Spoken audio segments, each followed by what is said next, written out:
আসসালামু আলাইকুম রহমতুল্লাহ। সবাই কেমন আছেন? বাসা থেকে বের হয়ে দেখি এত সুন্দর রোদ উঠেছে। আর রোদ দেখে তো আমার মেয়েরা খুবই খুশি হয়ে গিয়েছে, তাই তারা দৌড়াচ্ছিল। কয়েকদিন ধরে এত শীত পড়েছে আর রৌদ্রের মুখও দেখা যায় না। আজকে যেহেতু রোদ উঠেছে, তাই আমার মেয়েরাও আনন্দে দৌড়াচ্ছিল। আমারও খুবই ভালো লাগতেছিল। আর আমরা চলে গিয়েছি ১১ নম্বর বাজারে। ১১ নম্বর এমন একটা বাজার যেখানে সব কিছু পাওয়া যায়।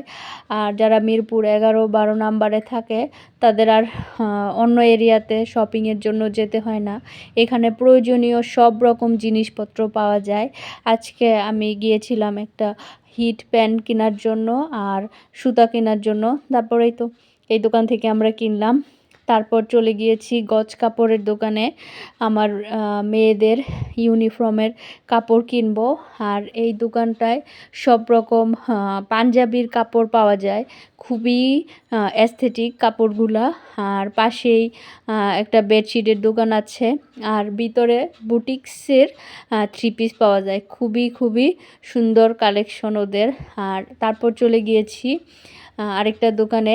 এখানে আরং কটন নামে সবগুলা কাপড় পাওয়া যায়, একদম ইউনিক। সবাই এখানে আরং ইন্সপায়ার্ড ড্রেস বানানোর জন্য কাপড় কেনে।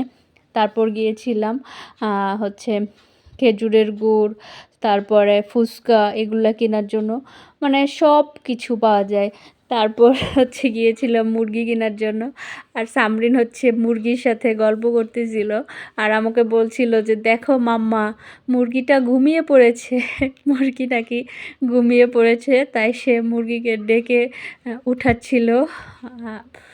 মানে ১১ নম্বর এমন একটা বাজার, আসলে সব কিছুই পাওয়া যায়। তারপর হচ্ছে গিয়েছিলাম শুটকি কেনার জন্য। আমার বাসার শুটকি শেষ হয়ে গিয়েছে, তাই এই তো শুটকির দোকান থেকে শুটকি কিনলাম।